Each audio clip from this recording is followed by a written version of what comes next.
guy around. What about the people he murdered? What murder? Welcome back to the Hishaku Hideout, a weekly podcast where we talk about the latest chapter and everything Kagurabachi. I'm here with Dice. Yo. And today we're getting into chapter 122, but before we begin, I'd like to remind everyone to like the video, subscribe to the channel, and don't hesitate to check out our Discord. The link will be in the description below. And I want to shout out our members. If you want to become a member, we have 2 different pricing tiers, and we have a bunch of content coming out in the future, like members first videos, members only videos planned. So, check that out. And let's get into the chapter, which, by the way, it feels good to be back. So good to be back. And for informative chapter, Hokuzono really cooked. Just to quickly run off some cameos, and then, Dice, I'll let you take over. But think about it, we get Ichiki, Kazan, which, by the way, I said Kazan was going to appear during one of our prediction streams. I think maybe even the last one. I said Kazan was going to appear. So Ichiki, Kazan, the giraffe neck Kabanabi dude, Izaru's in this thing, and he got that shit on for real, even though he got them chopped sideburns. Joji's back with Asumi. We see the Masumi. Azami. So Cal's hyped up, I bet. I know you're hyped up, Dice. Well, Kudo. Yeah, bricked up. The Kabanabi head, that people were so riding hard for to be Mashiro. We see him and Kudo in a panel, and then to top it off, we get Hiyuki, a legit Hiyuki upscale, and a Kazane upscale. I don't know about upscale, but yeah. Hey, for him, just being mentioned, or just Kaichi being mentioned an upscale for that bum. Yeah, I don't know if maybe I missed it. You mentioned the Masumi? Yeah. I said Hasumi, and then I said also, and then we also see the Masumi. Okay. Yeah, the Masumi before they got wiped out as well. A lot of people getting wiped out in this flashback, feels like. Facts. Yeah, I mean, this war ain't nothing to play with. I mean, shit, hell on earth.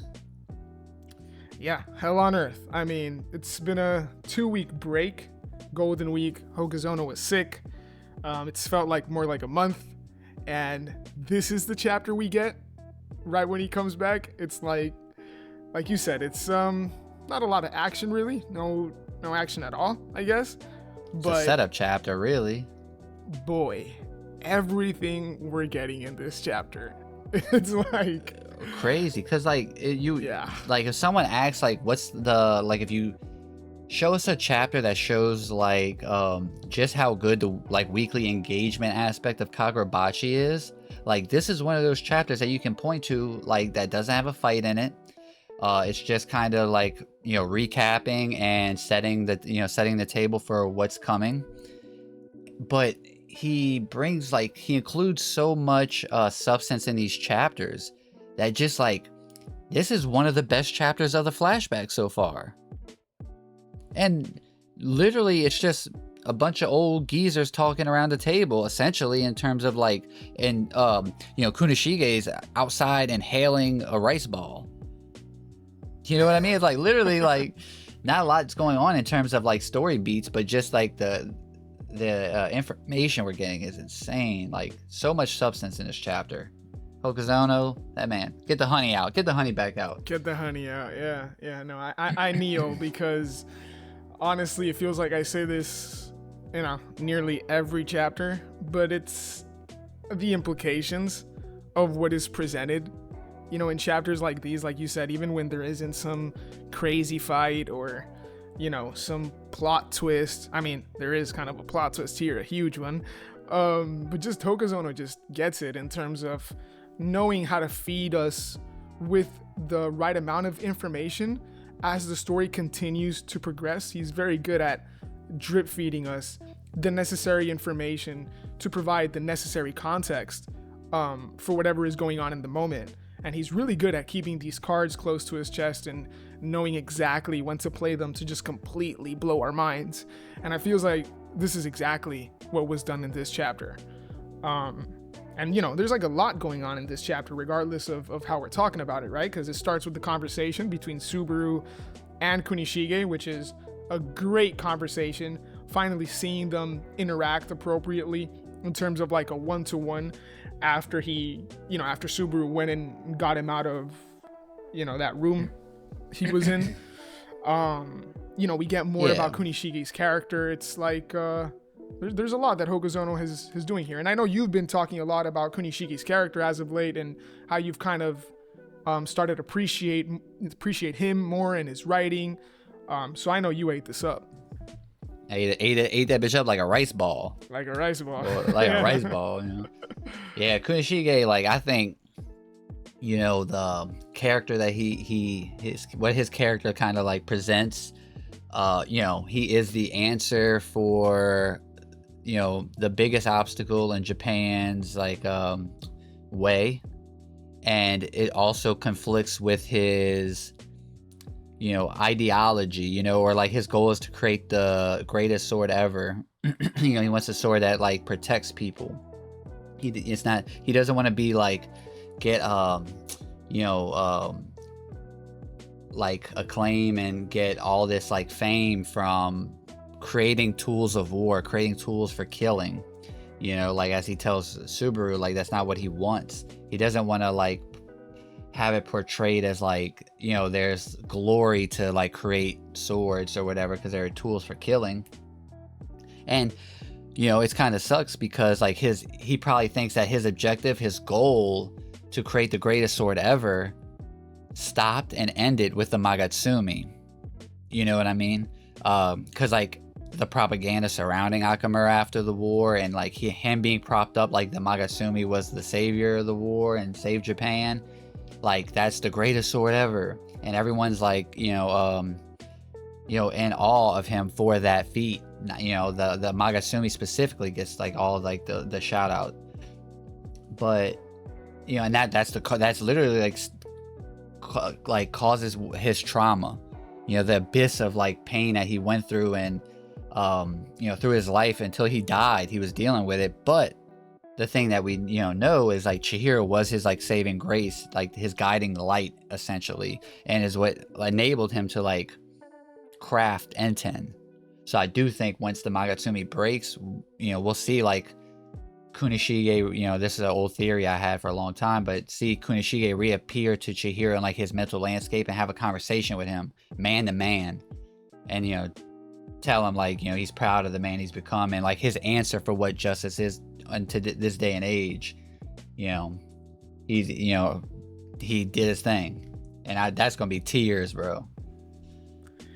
Yeah, and it's very interesting that Subaru asks him, what do you mean the greatest sword ever? And he doesn't have an answer for it.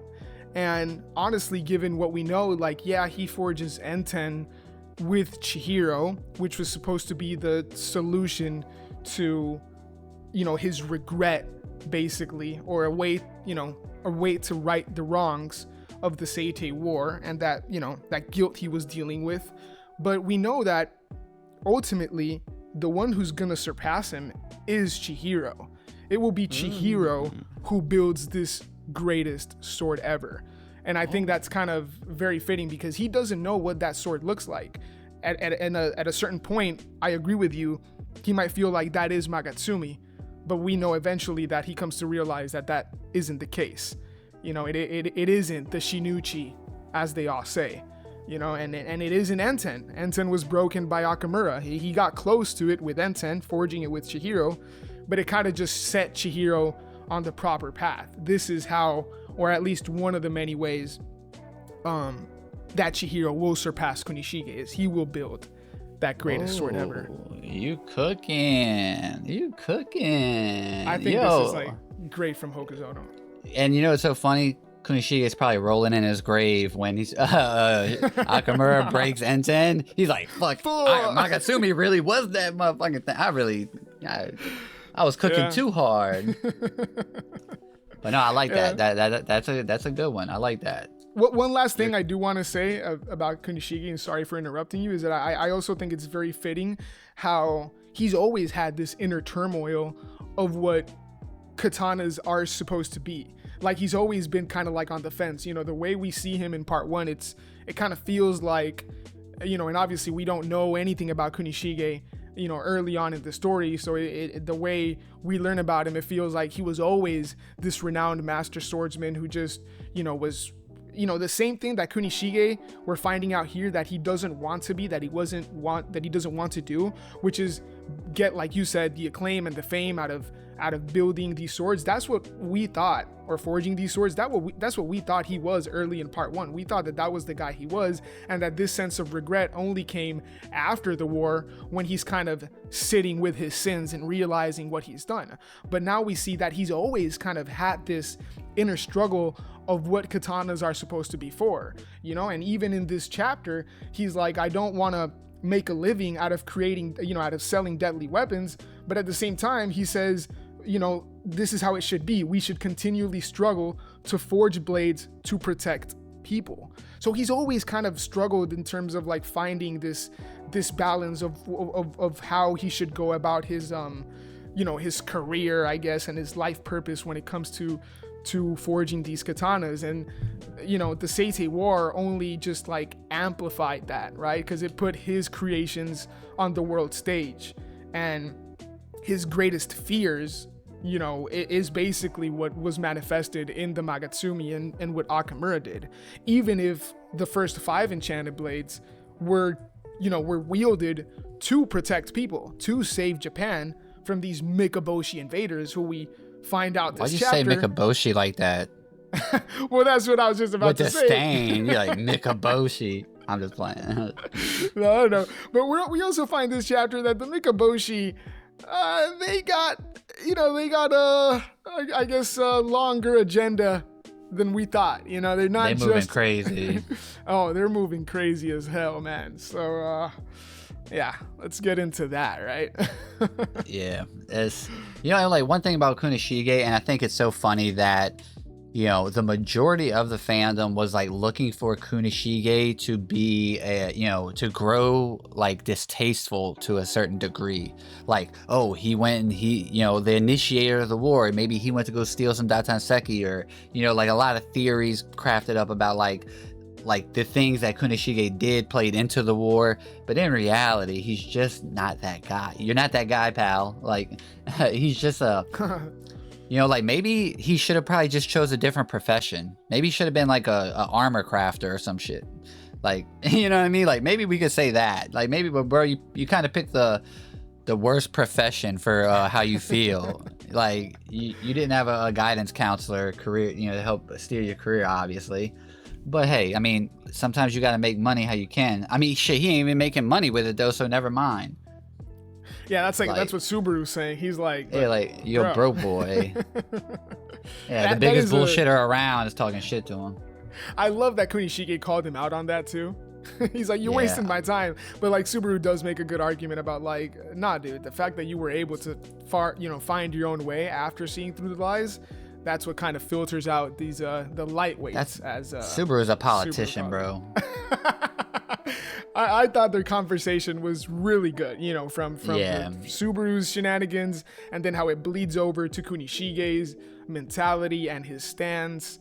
It's some really good stuff, from Subaru and Kunishige here.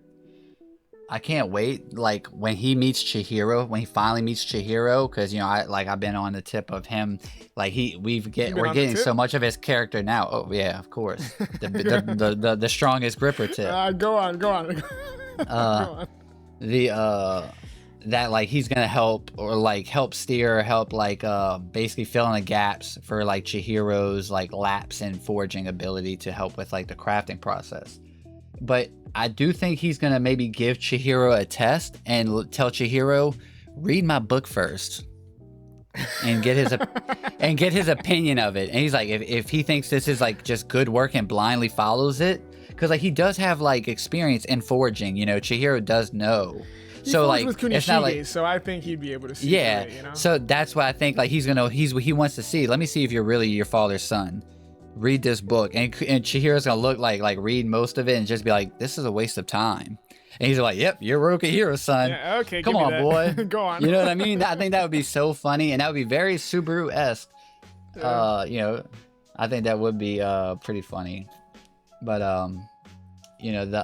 talking about the Mikaboshi, man, what's this old like insect gooner want with Chiaki, man? Well, we know what he wants, but come on, bro. Take that Datanseki Viagra and get to work. Like, I still think like this is like a translation. Like, how is it just not like that should be my prince? Will bear the princess child.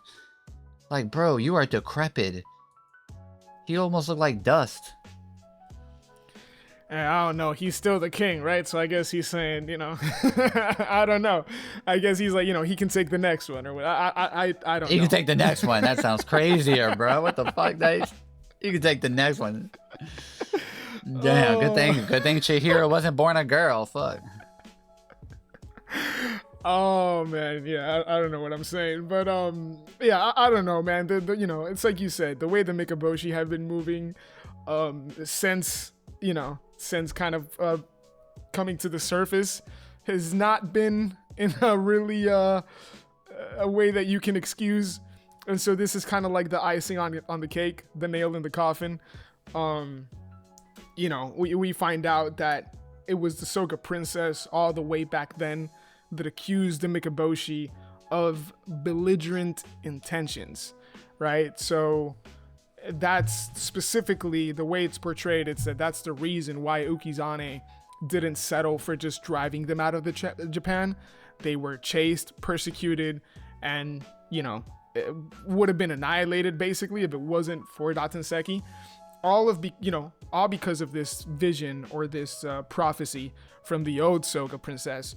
So it turns out that their main demand here is that they want the Soga princess, the current Soga princess. And, not just that, but it's like, like you just alluded to, why they want her specifically. They look to annihilate the Soga clan now, but not before they take their power for themselves.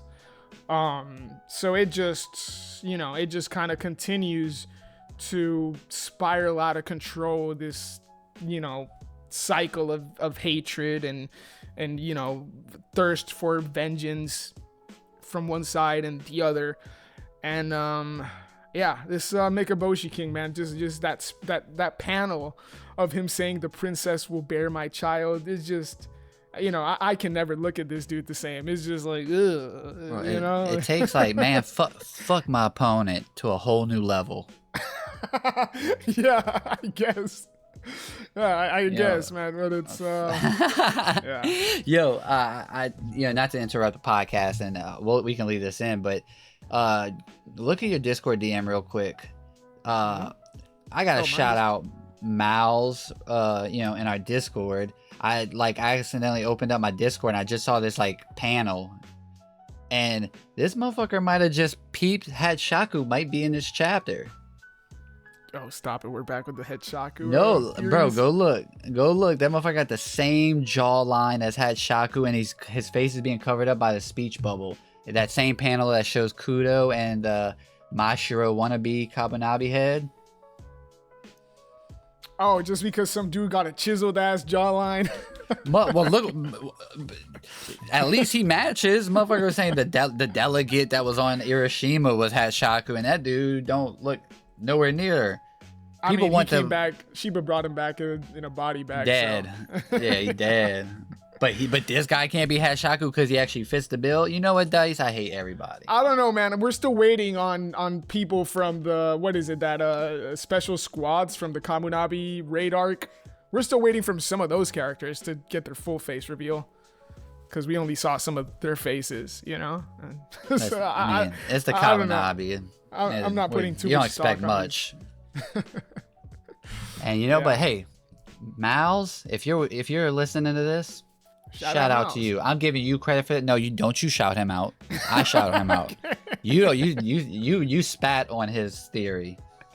No. Okay. My bad. Not to derail the episode. That was a good catch, though. I thought that was interesting too. Mikaboshi moving wild, man. Kunishige, like, we do find out that he knows, like, got brought up to speed on everything and all, like, the what's transpired in the events, and going forward, kind of what their intentions are. and you know, Kunishige, we've never seen them interact, to be fair, but just the way it's framed, that you know, they're like childhood sweethearts. They have a love for each other, but they're like it's like they're destined to be together because of like Chiaki's prophecy sees it, like Kunishige, you know, oh, he's in Tokyo, like he is a part of her prophecies, and you can like, kind of say like, oh, that's kind of like point that they're meant to be together, you know what I mean? So they love each other, but like just their stations in the world just don't really mesh or make it possible until, you know, the event, all this like craziness ensues from the war that allows them to kind of get closer. You know, we still need to see that happen, obviously, but you know, the woman that he loves, an old insect gooner, is trying to crack her. So you know you gotta lock in for that.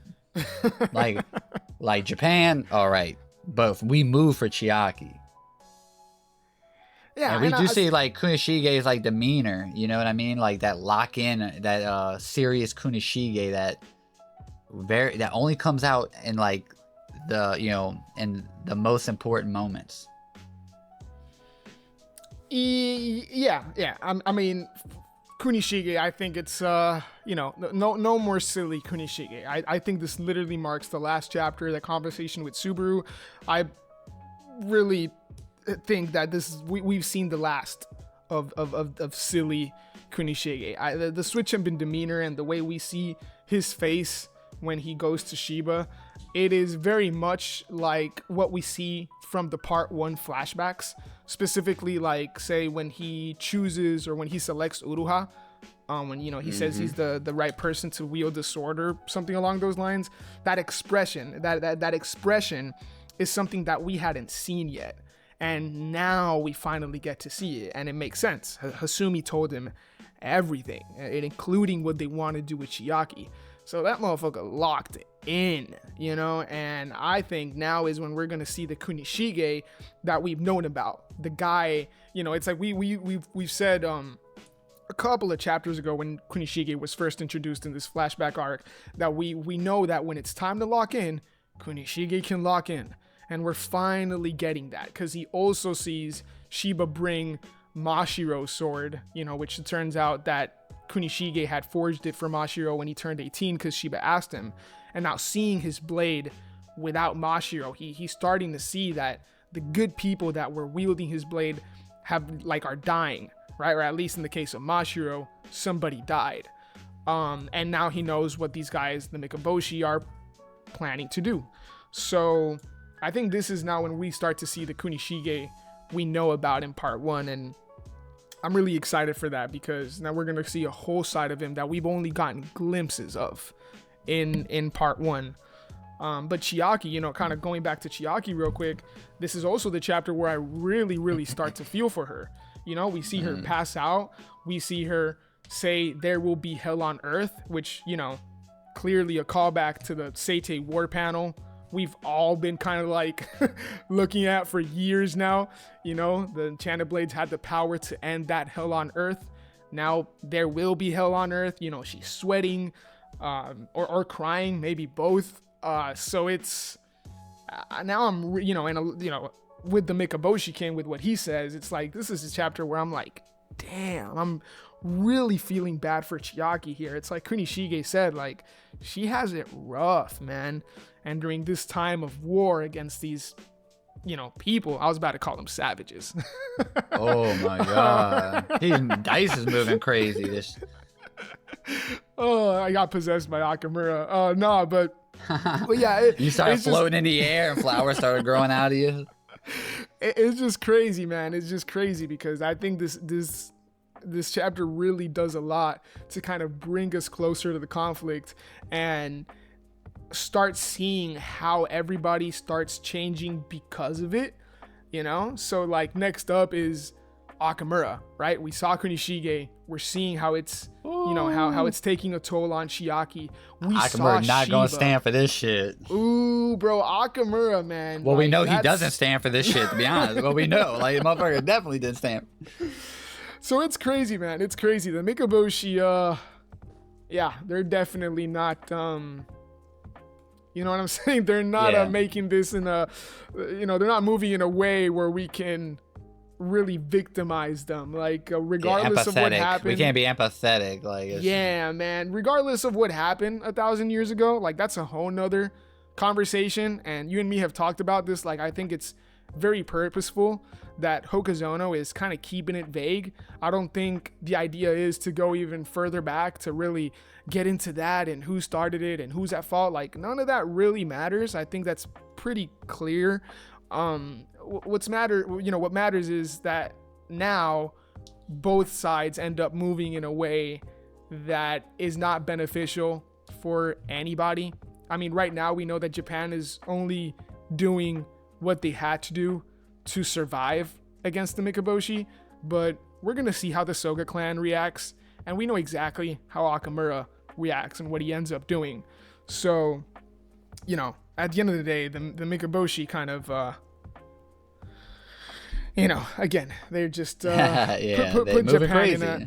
They put Japan in a really tough spot here, and so I think the thing that you kind of said that like really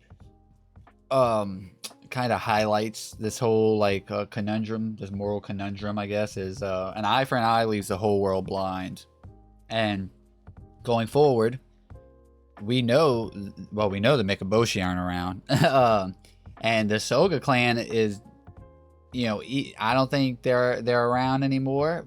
Maybe they could be, and they just lost like their influence or something, or who knows. But they're not the same prestigious clan that they once were, if they are around, and I mean, like I said, I think it's doubtful that they are. But so like they definitely, like, the war basically just took out the Mikaboshi and the Soga clan, which, I mean, I think no one's right in like war. It's like there's just so extremes on both sides, and there's just so much going on, and like what's stemming and what's like fueling their motivation doesn't really excuse the actions that the Mikaboshi are moving for right now.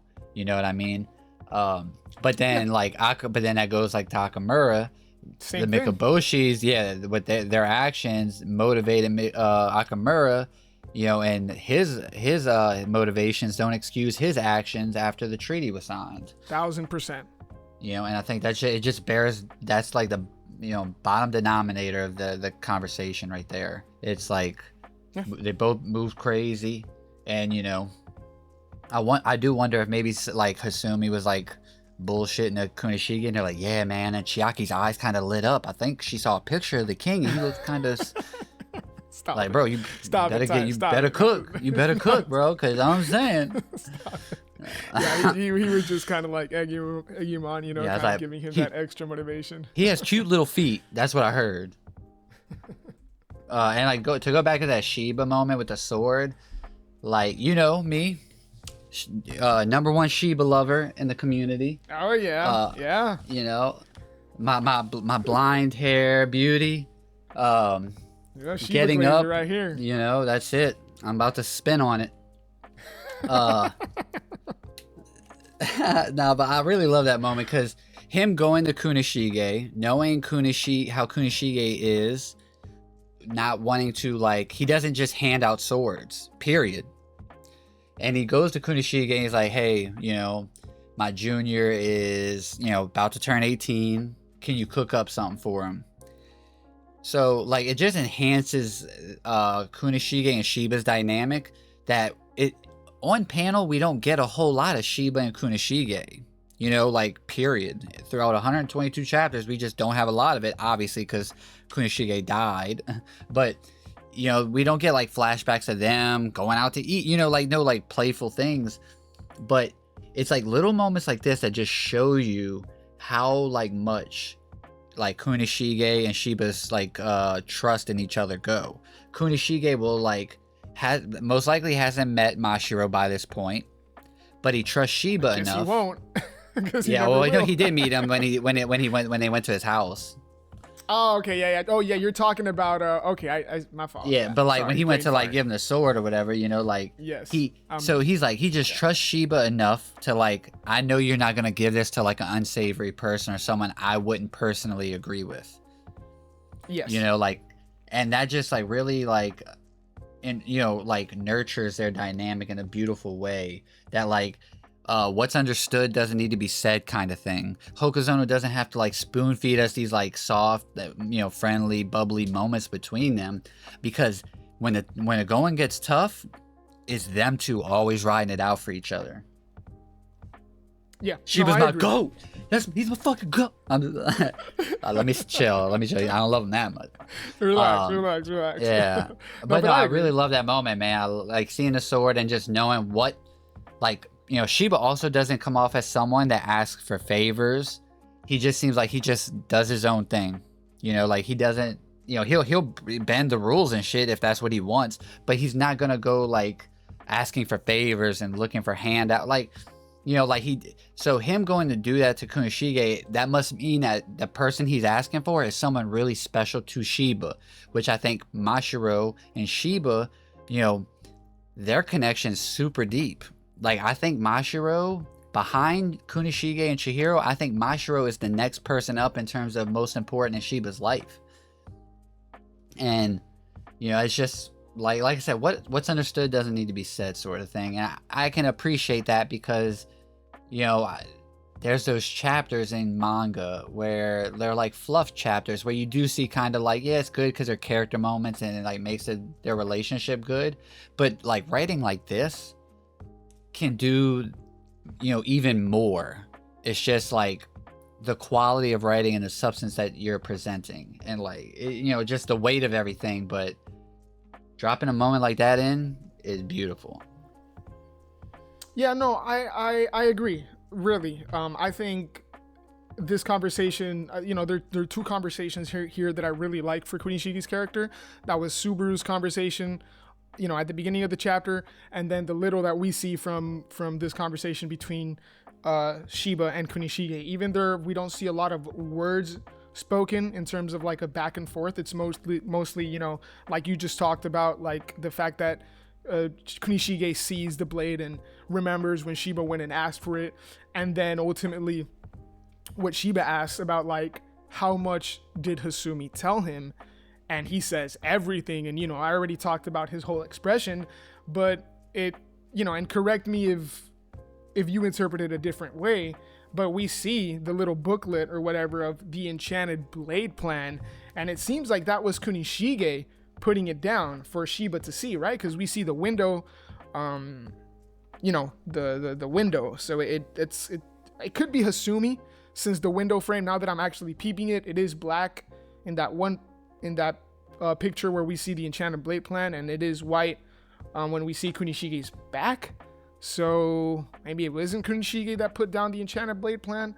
Well, one thing I could be certain of, if his handwriting is anything like Chihiro's handwriting, that motherfucker definitely didn't write shit. That Hasumi wrote the book and gave it to him, even if that was him throwing it down. But yeah, I didn't even think about that if it was actually him like showing it to Sheba, or if it was a.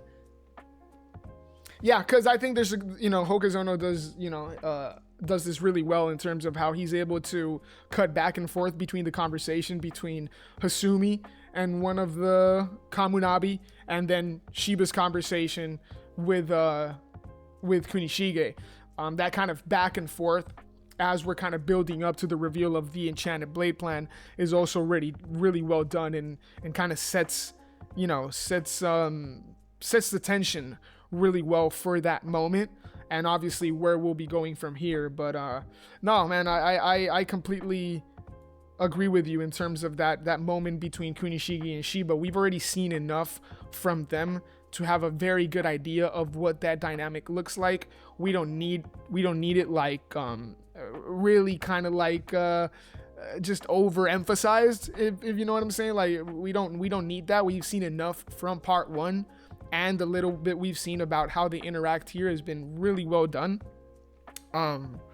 So I think this is great. for both of their characters, and also like where we go from here. I mean, we also got a sneak peek of Azami, so I'm really looking forward to see him also interacting with these guys and see where he stands and how this continues to like bring us closer to the actual battlefield of the Seitei War.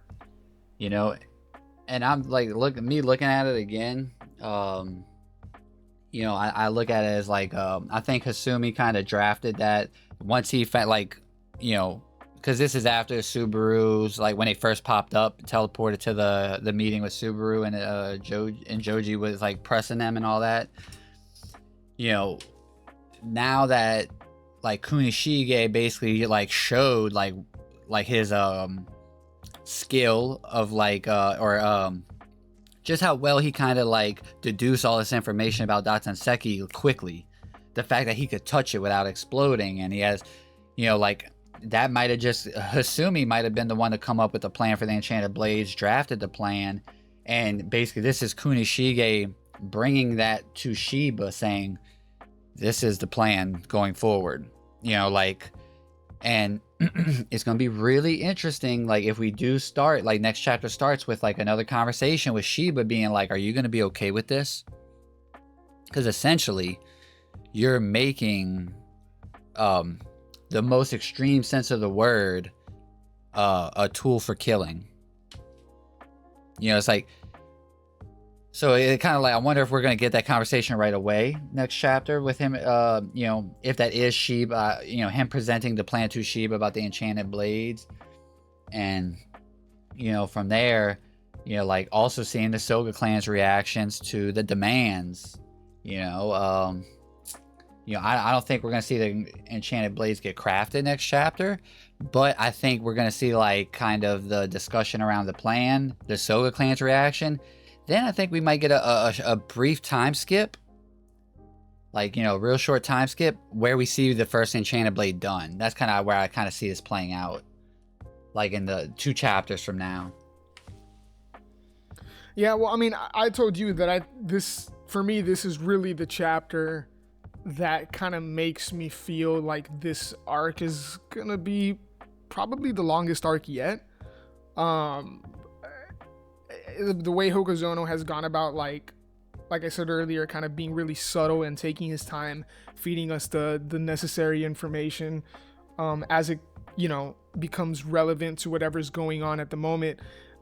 It really makes me feel like he's going to continue taking his time in how he fleshes out this whole conflict.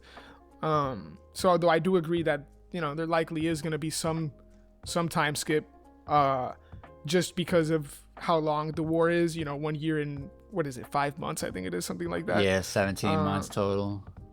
So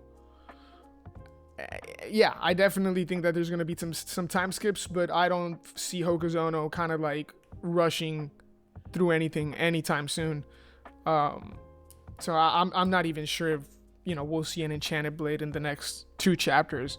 But it is very likely, considering that we just got the Enchanted Blade plan, right? So I don't think he'll spend too much time before showing us a crafted Enchanted Blade. I think that's what's going to take a while is the selection process. I think that's the thing that might hold them up in terms of like the Enchanted Blades being sent out.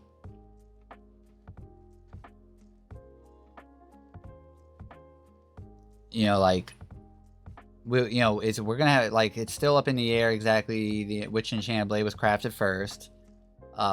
I do think Subaru is gonna be the first person that gets in contract with a blade. Now, I'm not saying Subaru's blade was crafted first.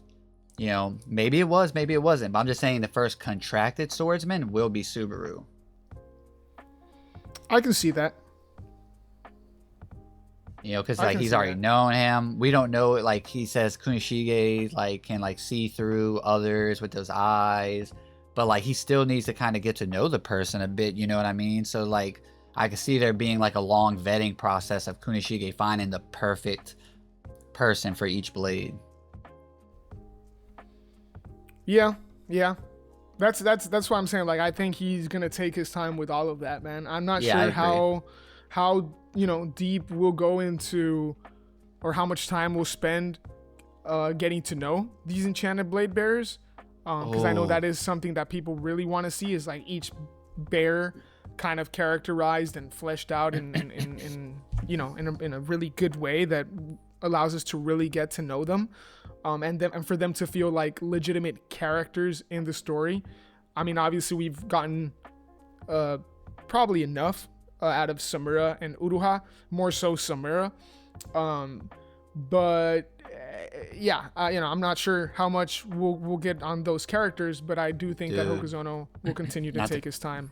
Not to cut you off, but imagine the enchanted blade interviews, and we see like each enchanted blade wielder, like the interview process to get like meet Kunishige and all that, and like see him go Ibiki. Ooh! Oh god, I should have known. Bro. I'm just gonna turn this to Ibiki glaze. But like it would be funny to see like and then we see like the auditions almost, where like people come in and Kunishige, Sheba, and someone else, Ichiki or somebody's at like kind of like American Idol, but like for swordsmen. Oh, stop it! And he's like, next. Natsuki walks in, they don't even let him talk. Next. I hate you for that. That's funny. Japan's next enchanted blade wielder.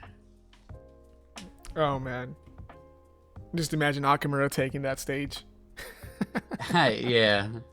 Oh my god. He is the Kelly Clarkson.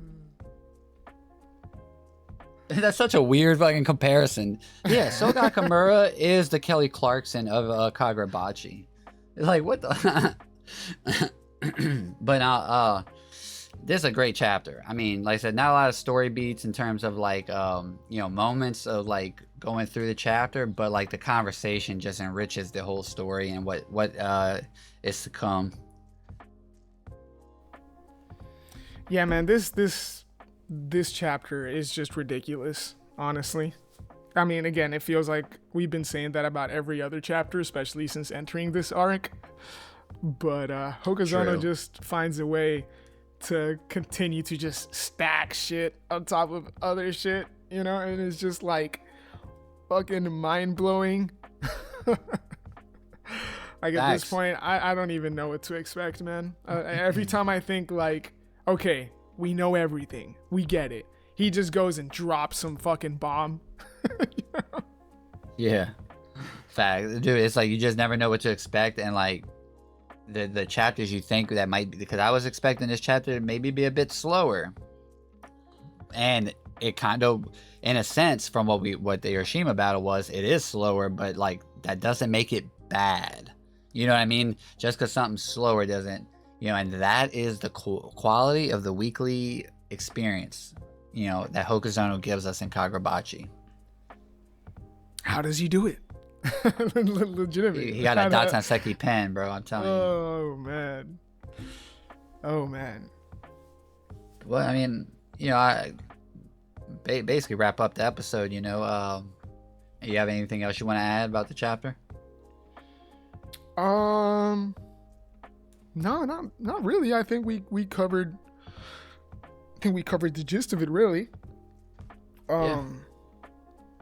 Yeah, really, really solid stuff, man. The setup for, to Aryu revealing what that main demand is, like he says. How does Aryu feel about his dad? He's like, why can't I have the Soga princess? He's gonna have a new sister or a new brother. Boy, you want to talk about that? That kid is gonna be super indoctrinated if that kid was ever to be birthed. Or who knows? Maybe that's actually Chihiro. Stop it. Stop it, Tiberius. That is your what is this? Is this your audition for the Kagurabachi LARP games? What is it? That's it. Like, hey, bro, you was like pushing the like, hey man, those Rokuhiro eyes might be a Mikaboshi trait. Maybe just Mikaboshi, Let me stop. I'm memeing. Yeah, no, but I thought that, Hokuzono does a really good job with the presentation and how he reveals these things. I thought the same about like when the whole Mikaboshi lore was was revealed as well, when it's Hasumi talking to that professor, and the whole thing just kind of feels like a movie, and it, you know, leads up to the Haruma being blown up. I think here there's a kind of a similar vibe, and it's just really kind of, the way I see it is just kind of Hokuzono style, really, with his presentation and the way he's able to frame these moments that when, you know, wait, you cut up for me for a second. You mind repeating your last sentence? I'm sorry. No, it's all good. I was just saying that the way Hokuzono has, you know, been able to frame these specific moments, you feel the tension really, and things building up as, you know, Aryu talks about why it was that Ukizane went as far as to sink their people into the ocean. And, you know, it, like I said, and we already talked about, it's about the Soga, you know, it was because of what the Soga princess accused them of, that you just know exactly what it's leading up to, you know, when he says like the Soga are alive and well, and then we see that panel, and it's like, to this day, they still have a princess, don't they? And that's like, oh fuck, holy shit, you know. And a lot of people in the community had kind of like been theorizing about this already for a while, you know, like Chiaki being what is it, like I'm kind of losing the word. Come on, guys, give me some credit. Don't just say people in the fandom. I was getting there, Tiberius. Jesus That's Christ. why I'm just making sure, brother. I'm over here. I'm like leaning in. I'm like, I got my fucking headphones on. I'm like getting closer to the computer. Relax. But like, yeah, the fact that she is like integral to this whole thing. I mean, what you're saying is that you had theorized the possibility of a political marriage. So, you know, I'm sure a lot of people are kind of like, including you, aren't really all too surprised about this, but I just know that, like, what I felt just seeing that panel, and then, you know, and then obviously the king and what he plans to do is just like, Hokuzono went there, you know, like he went there. So yeah, it's always a motherfucker floating in a chair to be doing some sus shit. Yeah, with some tiny feet, right? Little baby feet. Nah, but banger chapter, man. Banger chapter. I can't wait to just see how Hokuzono continues to just drop more insane lore on us and find a way to like tie up other shit from part 1 into it. You know, it's really impressive stuff from Hokuzono. I love it. I love you, and I love our community. Great episode. Make sure y'all join the Discord, you know, become a member. We don't expect anyone to, you know, support us through monetary means, but if you do, we appreciate it, and we try to give y'all content as best we can to, you know, make you feel like you're getting your money's worth. We are going to be working on a members only video that will be coming out soon about the trio in Kagurabachi, and who should be the main trio, if there even should be a main trio. And we also have our Redux Volume 3, which that always releases as members first content. They get it a week early, and that should be out probably within 2 weeks. We're going to be looking at Volume 3, which the Rakuzaichi starts, which I think is the second best arc. I don't know about that. Kyoto Bloodshed, Rakuzaichi, top 2. We can have this debate some other time. That might be another one then. Yeah, our top 5, our top arcs in Kagurabachi. That might be another members video. But anyway, arcs ranked. Yep. Join the Discord. Always, you know, fun community in there. Chill people. And we do have a midweek stream planned to predict what chapter 123 will be. That's gonna happen on Tuesday night. Tuesday night for us. And next episode, next Sunday, we have a guest coming on, so look forward to that. Yes, sir. And any final thoughts, Days, before we go? Nah, I yapped enough. Yeah, I agree, you did. But all right, y'all be cool. Have a good week. See you on Tuesday. Peace. Good talk. Peace.